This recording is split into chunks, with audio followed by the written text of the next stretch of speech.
ओ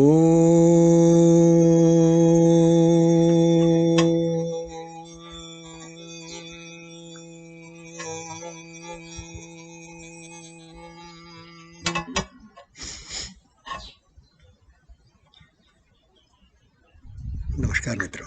सभी मित्रों को मेरा सादर प्रणाम।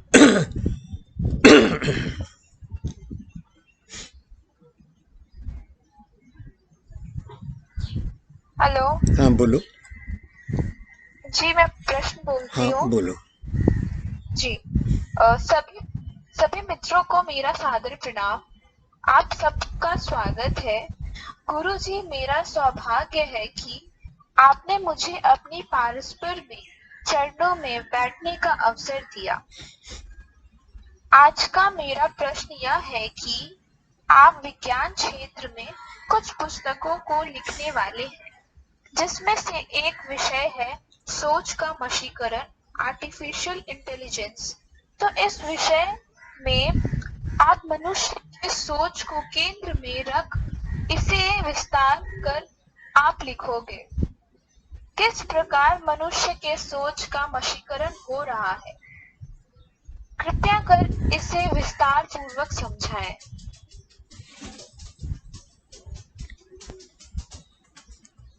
ठीक है मेनका, प्रश्न के लिए धन्यवाद। तुम्हारे प्रश्न को थोड़ा पहले बड़ा कर लेते हैं। जी एक तो ये सोच का मशीनीकरण है। जी मशीकरण का अर्थ होता है, मसी का अर्थ होता है लिखना, शाही से। मसी शाही जी। को कहते हैं। अच्छा। तो ये सोच का मसीकरण रहता, उसमें भी ठीक नहीं था।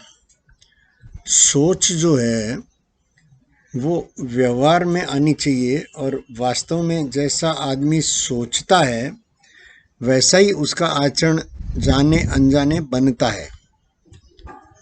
जो सोचता है वही बोलता है, वही करता है, वही वही आचरण कहलाता है।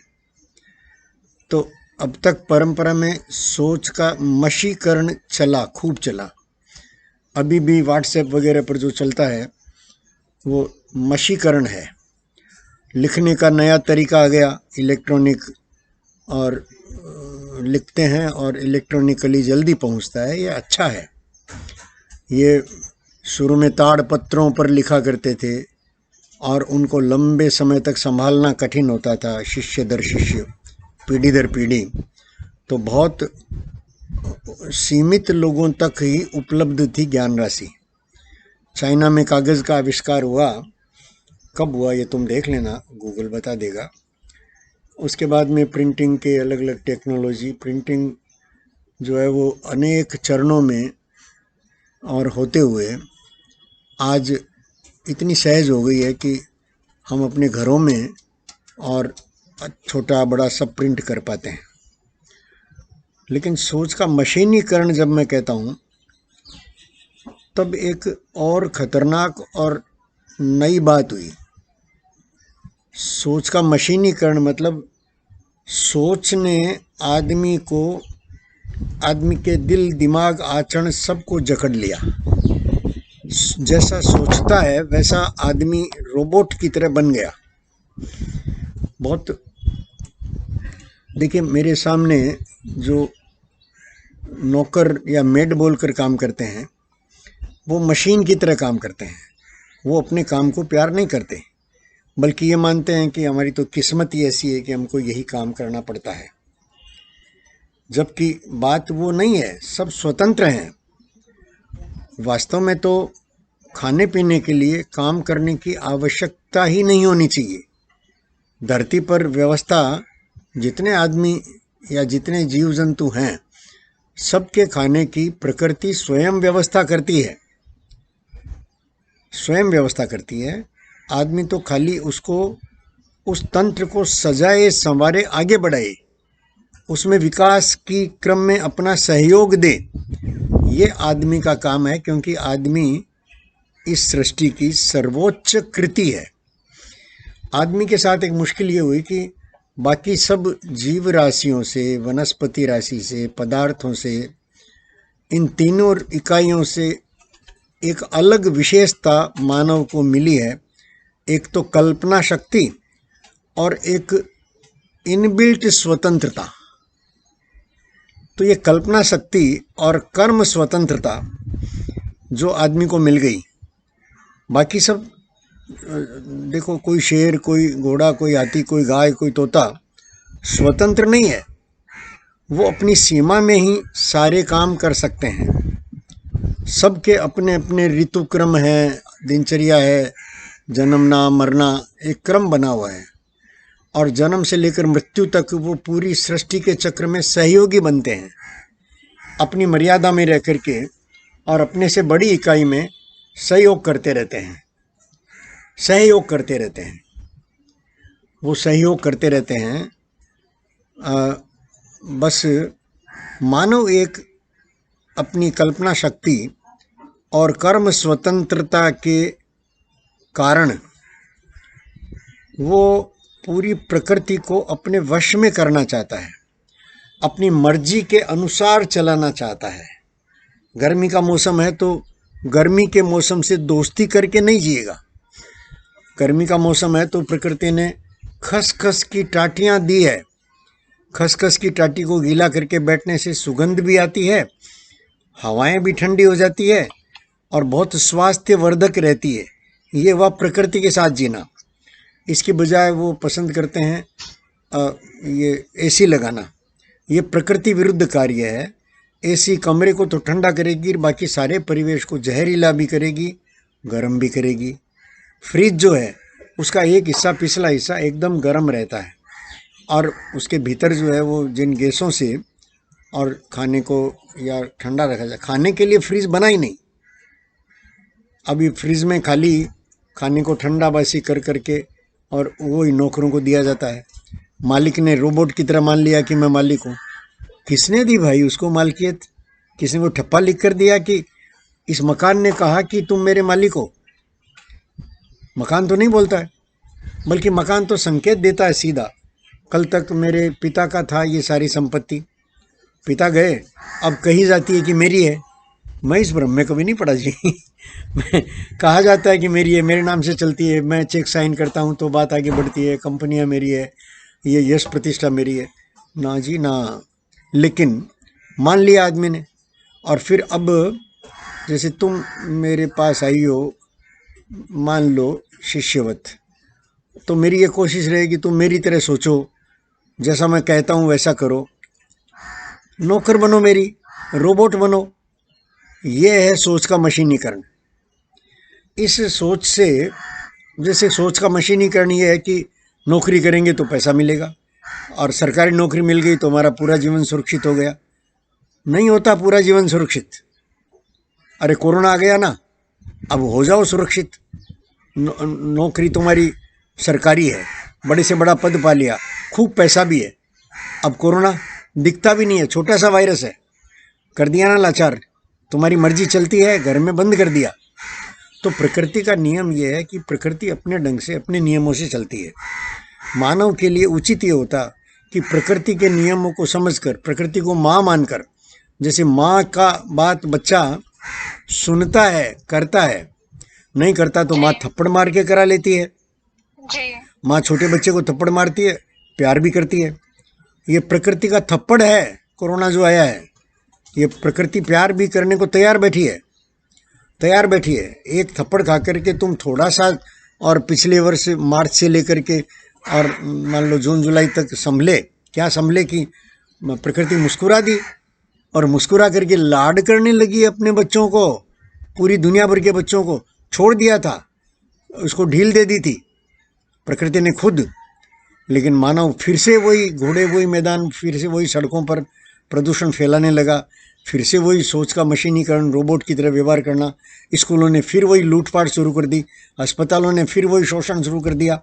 अब तो हालत यह है कि डॉक्टर खुद कह रहे हैं कि भाई ज़्यादा दवाई मत लो। अरे इन्हीं डॉक्टरों ने तो ज़्यादा दवाइयाँ दे दे करके आदमी की ऐसी हालत कर दी। ज़्यादा दवाइयाँ क्यों देते थे बिना मतलब?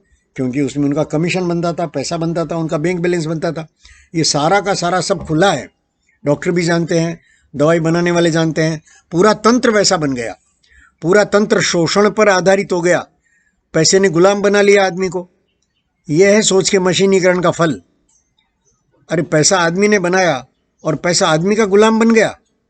नहीं, पैसे का गुलाम बन गया आदमी। पैसा आदमी कमाता है ना।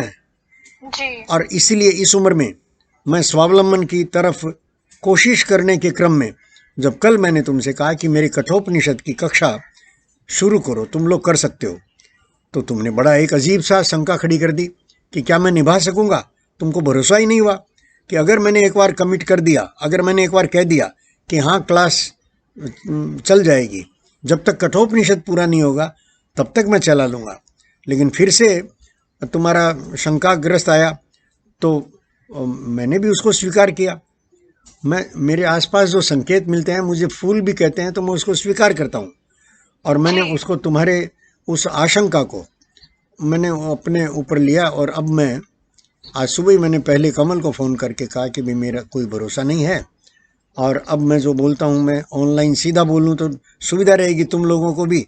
और तो उसने बहुत बुझी बुझी आवाज़ में कहा कि गुरुजी उसके लिए तो इंटरनेट का पूरा वो नहीं है, आपका स्पीड नहीं है, जबकि यहाँ स्पीड देने के लिए भरपूर फाइबर भी लगा रखा है, G5 लगा रखा है, सब कर रखा है।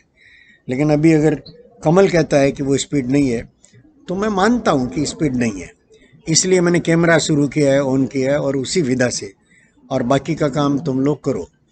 और अब मेरी तरफ से कोई इंस्ट्रक्शन की बहुत उम्मीद मत करो। तुम्हारा प्रश्न आता है तो मैं हर्षित होता हूँ, तुम्हारा प्रश्न आता है तो ये मुझे अपनी यात्रा में आगे बढ़ाता है, मुझे कारण देता है जीने का, सांस लेने का। ये मेरे लिए वजह है, नहीं तो मैं हूँ क्यों? अगर मैं किताबें नहीं लिखूँ, जैसे तुमने कहा कि मैं विज्ञान पर इतनी किताबें लिख रहा हूँ, पहले भी प्रश्न पूछा, अगर मैं नहीं लिखूँ अपने अनुभवों को, अगर मैं यूट्यूब पर नहीं कहूँ, तो मेरे होने का कोई प्रयोजन ही नहीं है। अरे भाई, मुझे ये दिखता है कि ये मानव के लिए काम का है, मानव के लिए ज़रूरी है। और जब मैंने पिछली बार जुलाई अगस्त में कह दिया था कि नया वायरस भारत से उठने वाला है, तब किसी ने ध्यान नहीं दिया। मेरे तो कितने वीडियो हैं उस पर, अभी कमल दिखा रहा है तो 10 से ज़्यादा वीडियो हैं, मैं तो समझता था 3-4 वीडियो है। और अब जो ये ब्लैक फंगस आया है, मैं उसका पीछा कर रहा हूँ। मैंने कल ही अपने राजस्थान के मित्रों को कहा, भैया राजस्थान में ब्लैक फंगस महामारी हो गया है, तो ब्लैक फंगस से मरने वाले लोगों का चित्र, नाम, पता और जितनी उनके बारे में जानकारी पेपर में आती है, उतनी जानकारी आप मुझे व्हाट्सएप पर भेज दीजिए। भेजेंगे, आज भेजेंगे, कल भेजेंगे। लेकिन अब उतनी जानकारी के आधार पर फिर यहाँ खोजने की व्यवस्था है कि भाई उसका कोई फेसबुक अकाउंट है क्या? फेसबुक अकाउंट को खंगाल करके उसके मन की मनोवृत्ति कि भाई वो जैसा सोचता था वैसा उसको रोग मिला है। आदमी की सोच का परिणाम ही तो ये कोरोना है। आदमी की सोच प्रदूषित हुई तो उसने पानी को, हवा को, खाने पीने को, धरती को, किसी को नहीं छोड़ा। यहाँ तक इंटरनेट को भी प्रदूषित कर दिया। प्रदूषण से भरा पड़ा है इंटरनेट, प्रदूषण फैला रहा है, दुर्गंध दे रहा है और सबको दिखाई दे रहा है। ये चिंता सबको है। खाली मैं उसमें से, मुझे एक दिखा उस समय जुलाई अगस्त में कि नहीं ये नया वायरस आएगा और बहुत खतरनाक होगा। अब इसे लड़ने की तैयारी करते करते ये तेजी से जान ले रहा है, तेजी से फैल रहा है। सबसे पहले आंखों को ये अंधा कर रहा है। ब्लैक फंगस का पहला लक्षण है आंखें, अंधा हो जाएगा आदमी। उसके बाद ये आंखें जो है ना वो हमारे नर्वस सिस्टम का सबसे कोमल भाग है। अगर यहाँ तक अटैक कर रहा है तो उसके बाद दूसरा अटैक जो है दिमाग के पूरे तंत्र पर होगा। आदमी का दिमाग काम करना बंद करेगा। अरे यही तो ब्रेन डेथ है, ये तो ब्रेन डेथ है। कोरोना आक्रमण कर रहा है फेफड़ों पर, फेफड़ों पर जकड़ करके मरने में टाइम लगेगा। ब्रेन डेड हुआ तो मरने में टाइम नहीं लगेगा। इधर गोली लो इधर मौत, ऐसा है मामला ये ब्लैक फंगस वाला। और जैसा मैं अभी जब मैं तुमसे बात कर रहा हूँ तो मेरा अनुमान और पक्का हो रहा है कि ये वही वायरस है जिसकी मैं आशंका पिछले साल जुलाई अगस्त में करता था, जिसके बारे में कोई कल्पना नहीं थी, विज्ञान जगत में भी नहीं थी और इस चिकित्सा जगत में भी नहीं थी।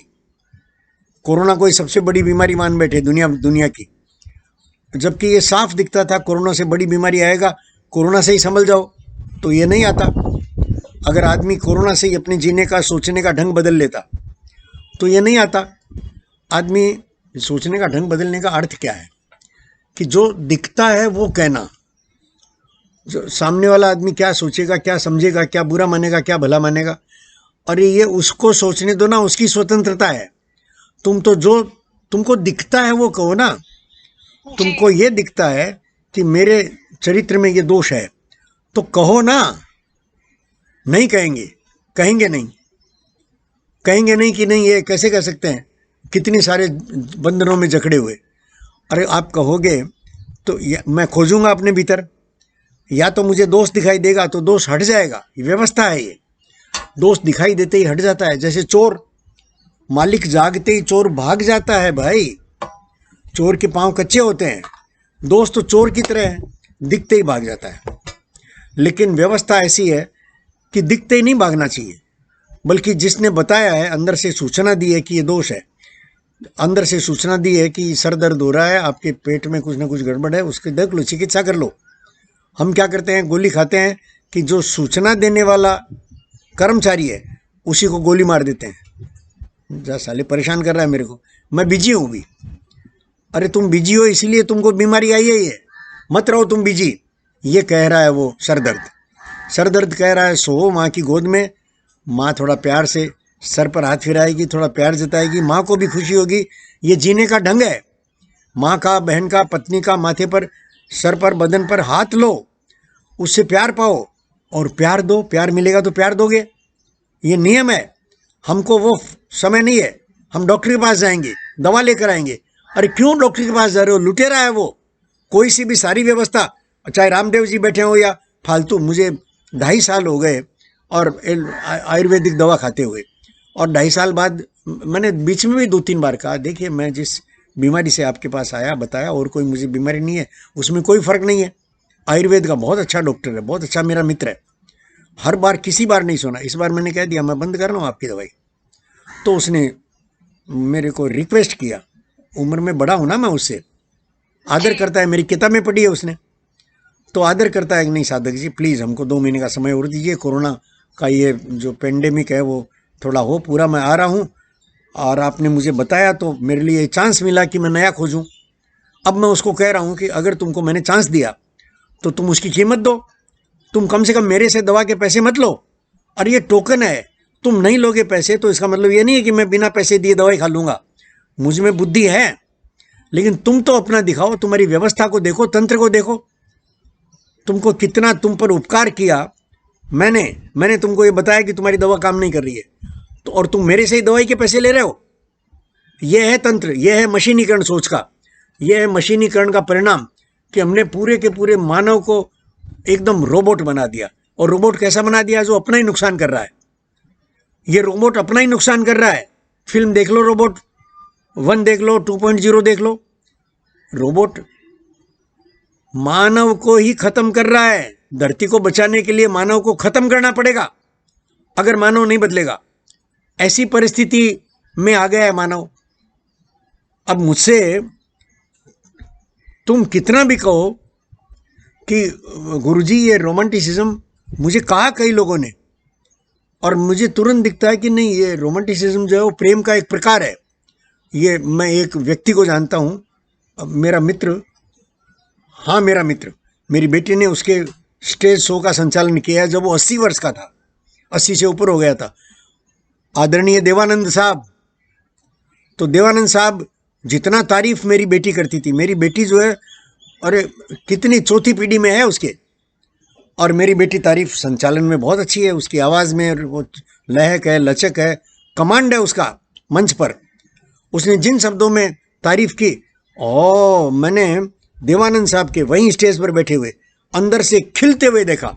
यही तो रोमांस है, अंदर से खिल गई उनकी कली कली, एप्रिसिएशन मिला उनके रोमांस को।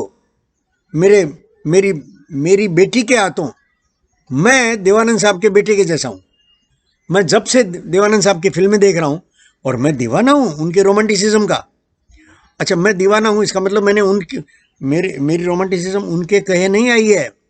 मेरे भीतर रोमांटिसिज्म तो भाई तुम लोगों ने मुझे जैसा मांगा, मेरी पत्नी ने मांगा, मेरे बच्चों ने मांगा, मेरे परिवेश ने मांगा, और सब जानते हैं कि कोई नुकसान नहीं है। ये बहुत बहुत प्यारा है, पवित्र है, और ये फैलता है तो मेरे फूल मेरे इस रोमांटिसिज्म के कारण से खिले खिले रहते हैं, अतिरिक्त स्वाद आता है। तुमने ध्यान नहीं दिया वो पुदीने का अतिरिक्त तो उसमें मेंथल मिलता है। मेंथल का मतलब है दिमाग को खोल देता है। सर दर्द कर रहा और इसको एक पत्ता मुंह में रख लो तो चमक जाता है आदमी। ये सारा मैं अपने आसपास देखता हूँ, रोमांटिसिज्म का पॉजिटिव प्रभाव।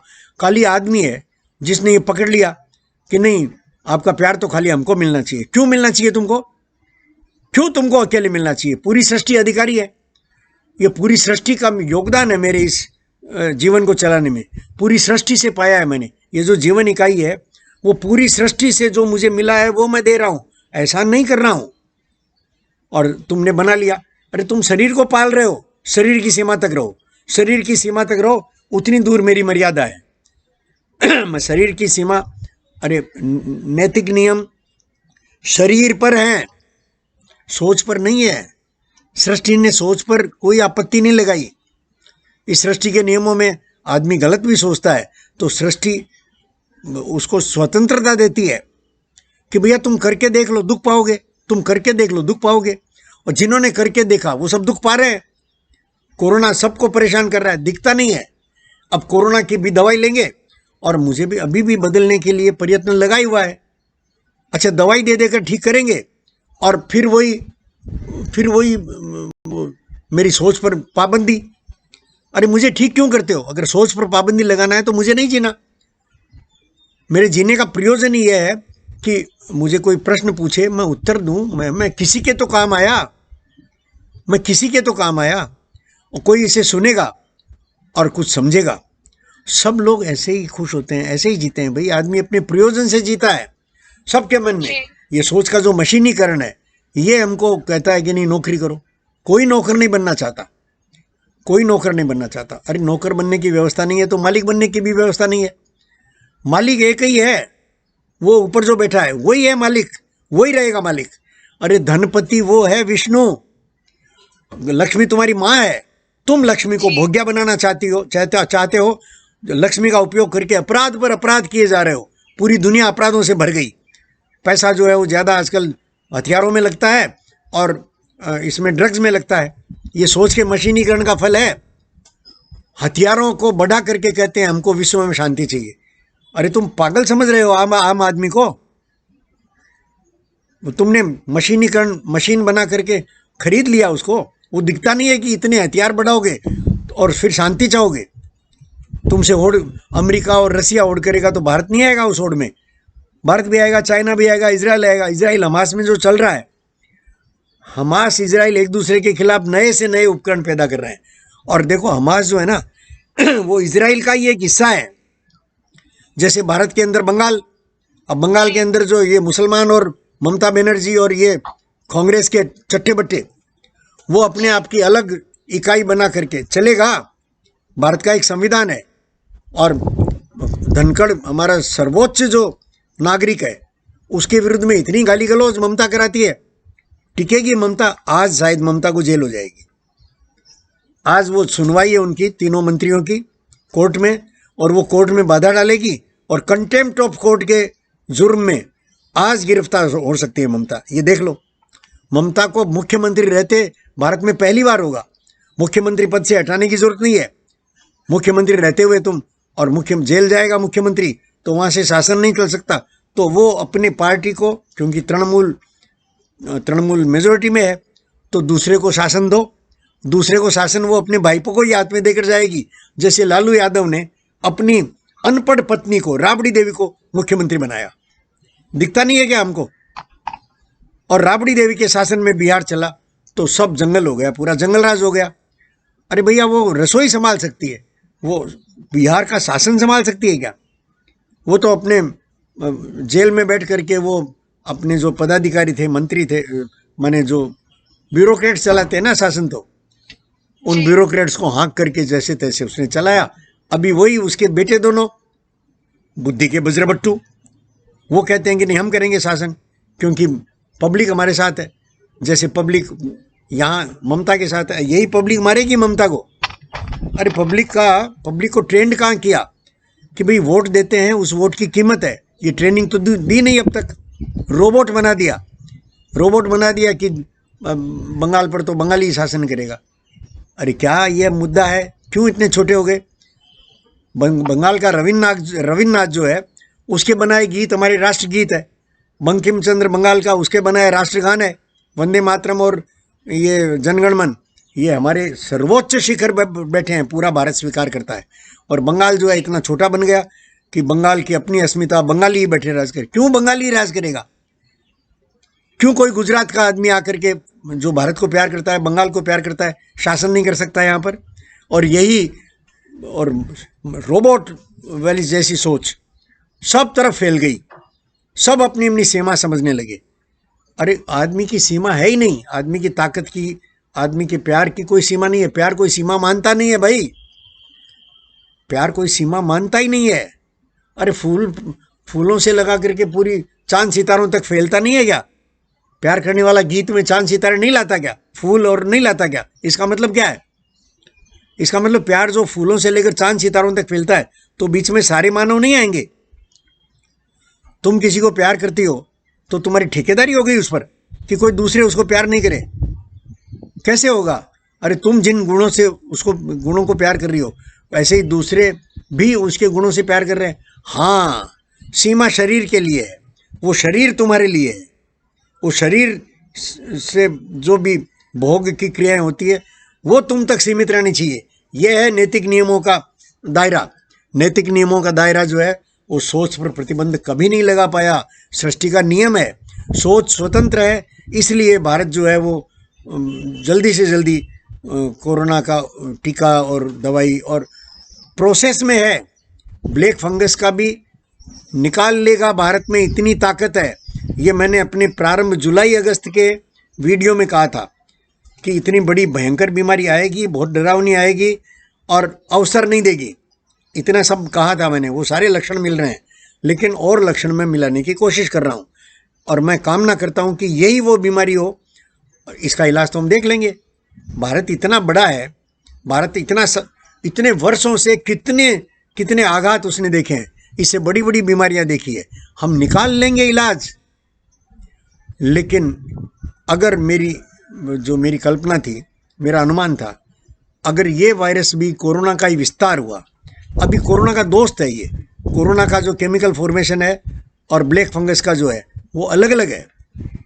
मैं इस आधार पर कामना करता हूँ, अनुमान लगाता हूँ कि भाई ये वही हो जिसका अनुमान मैंने जुलाई अगस्त में लगाया था। अगर वही होता है तो मैं आश्वस्त हूँ कि इसका इलाज भारत ही देख लेगा। भारत अपनी सीमाओं में ही इसको दबा देगा। चाइना की तरह भारत दुनिया में फैलने नहीं देगा। चाइना का बस नहीं चला, उसने तो दुनिया को जीतने के लिए कोरोना बनाया था। सारा इकोनॉमिक तंत्र उसके हाथ में आ जाए इसलिए बनाया था, विस्तारवादी नीति से बनाया था। राक्षस चाइना, राक्षस अमेरिका और चाइना के योग से ये बना है। समझ में नहीं आता है क्या? आम आदमी को मूर्ख समझ रखा है। हाँ, ये जरूर है कि इन मूर्खों से, इन राक्षसों से दोस्ती करके ही इनको हराया जा सकता है। अरे कोरोना से दोस्ती करने में क्या दिक्कत है भाई? अमेरिका से दोस्ती कर लेते हो, चाइना से दोस्ती कर लेते हो, कोरोना तो बेचारा छोटा सा है, उससे दोस्ती कर लो। उससे दोस्ती करोगे तो बच जाओगे। ब्लैक फंगस से दोस्ती कर लो। दोस्ती करने का मतलब है, दोस्ती का मतलब क्या होता है? अरे उसको समझो, उसको एप्रिशिएट करो, समझो और एप्रिशिएट करो। तो जैसे कोरोना का एप्रिसिएशन साधक ने किया, तो आज कोरोना साधक को मित्र मत। कोरोना से कोई खतरा नहीं है, कोई खतरा नहीं। इसका मतलब ये नहीं है कि शरीर पर आना मना है, आ सकता है, लेकिन शरीर पर आएगा तो भी कोई डर की बात नहीं है भाई। मित्र आते ही हैं, मित्र के आने में क्या दिक्कत है? आलिंगन में आ गया मित्र, कोई दिक्कत नहीं है। और इसी प्रकार ब्लैक फंगस भी आ जाए, साधक शोध करेगा, साधक उसके लक्षणों को जानेगा, लक्षणों को जानते ही उसका उपाय दिख जाता है। ये व्यवस्था है सृष्टि में भाई। सारी जड़ी बूटियां जैसे चरक को कहती है कि हम इस उपयोग में आएंगी, और चरक लिखता जाता है, चरक संहिता बन जाती है। सारी औषधियां जो है वो आज वो बाबा रामदेव के एक बहुत तेजस्वी ओजस्वी मित्र हैं बालकृष्ण जी, उनसे बात करती है जड़ी बूटियां खुद कहती है कि मुझ में ये गुण है, इस तरह उपयोग करो, मेरी जड़ को ऐसे उपयोग करो, पत्ते को ऐसे उपयोग करो, फूल को ऐसे उपयोग करो, मेरा हर अंग तुम्हारे काम आएगा, मेरा हर रंग। ये है आयुर्विज्ञान की सारी महत्ता। खुद कहता है, अरे जिसके पास भी जो है वो खुद बताता है। जैसे साधक खुद बता रहा है कि देखो ये सारी व्यवस्था और तुम लोगों के लिए भी खुली है, अकेला साधक इसका हकदार नहीं है। ये सृष्टि सबकी माँ है, सबको देने के लिए तैयार बैठी है। तुम क्यों अपने आप को छोटा समझते हो? अरे तुम अपने आप को छोटा मत समझो, बड़ा समझो, और अपनी व्यक्तित्व को इतना ऊंचा बनाओ, खुद ही को कर बुलंद इतना कि हर तदबीर से पहले खुदा बंदे से खुद पूछे, बता तेरी रजा क्या है। ये व्यवस्था है, फिर तुम जो चाहोगे वही होगा, तुम जो चाहोगे वही होगा। अरे अच्छा सोचो, अच्छा चाहो।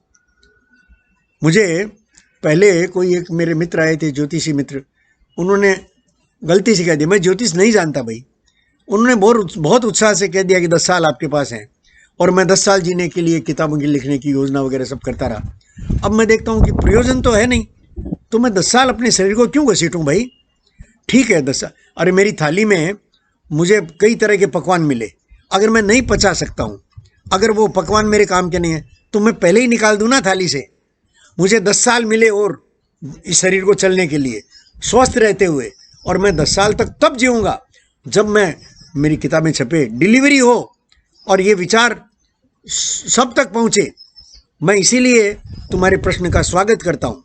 भाई तुमने कहा सोच का मशीनीकरण, इसका मैं विस्तार से कहूँ। सोच के मशीनीकरण का ये परिणाम हुआ कि आदमी को आदमी नहीं रहने दिया, रोबोट बना दिया। रोबोट बना दिया और सब एक दूसरे को पकड़ के जकड़ के चलते हैं। रोबोट का यही तो काम है। रोबोट, कोरोना क्या कर रहा है? कोरोना रोबोट ही है ना, उसने जकड़ दिया सब मानवों को एक साथ। अब देख लो सोच का परिणाम। अरे आदमी स्वतंत्र है भाई, अपने ढंग से सोचेगा, करेगा, करने दो ना। तुम कौन होते हो कि भाई ये अच्छा है ये बुरा है? अच्छा बुरे का निर्णय हर आदमी अपने संस्कारों के आधार पर खुद करेगा, खुद भोगेगा। व्यवस्था है अपनी अपनी करनी, पार उतरनी। कबीरा तेरी झोंपड़ी गल कटियन के बीच, जो करेगा सो भरेगा। अपनी आंखें मीच यार, मस्त रह तू, अपनी आंखें मीच। तेरे को जो सही लगता है वो कर मानव, और अच्छे बुरे को जांच अपने भीतर। तेरी आत्मा कह देगी कि ये ठीक है, ये गलत है। दूसरे से पूछने के, अभी हमारा सारा व्यवहार जो है वो दूसरों के कहने के आधार पर चलता है कि किसी को क्या अच्छा लगेगा, बुरा लगेगा, समाज क्या कहेगा। ऐसी तैसी नहीं समाज की। मैं समाज के प्रति कृतज्ञ हूँ, लेकिन समाज तो मेरा ही विस्तार है ना। जैसे मेरा विस्तार मेरा परिवार विस्तारित होकर समाज बनता है, जैसा मेरी सोच की मशीनीकरण हुई, मशीनीकृत हुआ, जैसा मैं रोबोट बना, वैसा मेरा परिवार, परिजन, मेरे स्वजन, और वैसा समाज। पूरा समाज रोबोट की तरह काम कर रहा है, पूरा भारत रोबोट की तरह रट्टे जा रहा है। राम राम राम राम राम राम राम राम। और क्या होगा ये राम राम रटने से?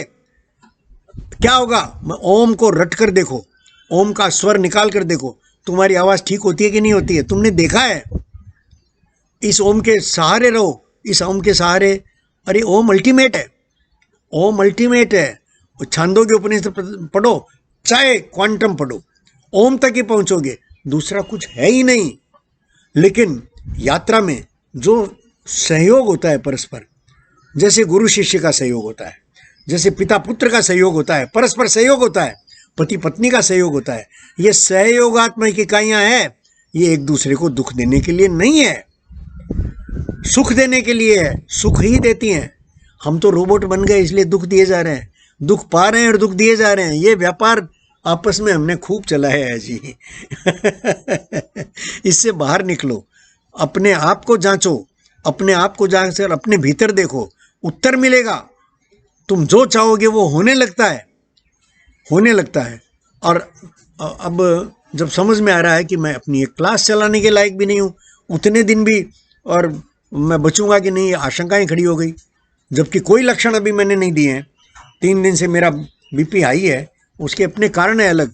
मैं दबाव में काम कर रहा हूँ, मैं दबाव में ये सारे काम कर रहा हूँ। मैं वीडियो बनाता हूँ तो, लिखता हूँ तो, एक दबाव में हूँ। मेरे परिवार में कुछ किसी को पसंद नहीं है। अब इस उम्र में, और मेरे शरीर को कौन चलाएगा? तो मैं इस दबाव में रह रहा हूँ, और मेरे को ये बराबर आता है कि क्या अधिकार है मुझे उन सबको दुख देने का। अपनी पत्नी को जिसने जिंदगी भर मेरी सेवा की, अब मेरे बच्चे मेरे लिए सर्वोत्तम कर रहे हैं, मेरा क्या अधिकार है मैं उनको दुखी करूं? मेरा कोई अधिकार नहीं। तो अभी मेरे आचरण से ही, मेरे होने मात्र से अगर दुखी हो रहे हैं, मेरे आचरण का अर्थ ये है कि मैं जो किताबें लिखता हूँ, मैं जो वीडियो बनाता हूँ, जो मैं उत्तर देता हूँ, जो मैं काम करता हूँ, वो उनको पसंद नहीं है। मुद्दा पैसे का नहीं है, मुद्दा उनकी पसंदगी नापसंदगी का है। अगर वो कहते हैं कि ये बेकार है, कोई नहीं पढ़ता, कोई नहीं सुनता, तो वो सही कहते हैं। अरे मेरे वीडियो ने कोई नहीं देखता। अब ये नए सिरे से जो आ रहे हैं, उसके नए मैं उसके शीर्षक डाल रहा हूँ, वो लिव इन वाले और प्रेम वाले, रोमांस वाले, और ये ये चलते हैं, इनके ज़्यादा और व्यूवर हैं। बात तो मैं वही कहूँगा, इन शब्दों में भी वही बात आती है, उन शब्दों में भी वही बातें आती है। सारे शब्द उसी के तो हैं भाई। शब्द ईश्वर है, शब्द ब्रह्म है, सारे शब्द उसी के हैं। हमारे सारे कर्म वहीं जाकर विलीन होने वाले हैं। अच्छे बुरे का निर्णय हम अपने भीतर जांच सकते हैं। एक पैमाना यह है कि भाई जो अच्छा है वो सबके लिए अच्छा है। मेरे लिए अच्छा है तो तुम्हारे लिए भी है, पूरी दुनिया के 780 करोड़ मानवों के लिए अच्छा है। इस कसौटी पर जांच लो। एक कसौटी है और वही कसौटी मैं कर रहा हूँ। जो मैं बोल रहा हूँ वो अगर सही है तो तुमको भी सही लगेगा, और जो और सुन रहे हैं मेरे मित्र, उनको भी सही लगेगा। अगर कहीं भी आशंका है, असहमति है, तो कहेंगे ना, सुनेंगे भी, कहेंगे भी। इस समीकरण से ये सोच का जो मशीनीकरण है वो काबू में आ सकता है। मानव को शोभा नहीं देता कि मानव मशीन बन जाए। मानव मशीनों का निर्माता है। मशीनें मानव ने अपने सुख के लिए, अपने सुविधा के लिए बनाई है। मशीनें मानव के लिए बनाई है ताकि वो बड़े से बड़े और विकास करे। भाई और काम है करने के लिए, मशीनों का अनादर नहीं है। मशीनें मानव बनाए तब तक अनादर नहीं है। मशीन जब मानव को चलाने लगे, दिमाग ही पूरा मशीन बन जाए, अरे वहां तो संभलो भाई। चलो ओंकार लगाते हैं। ओ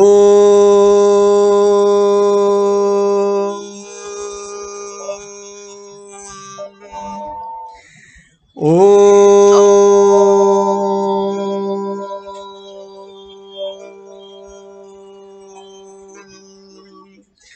ओ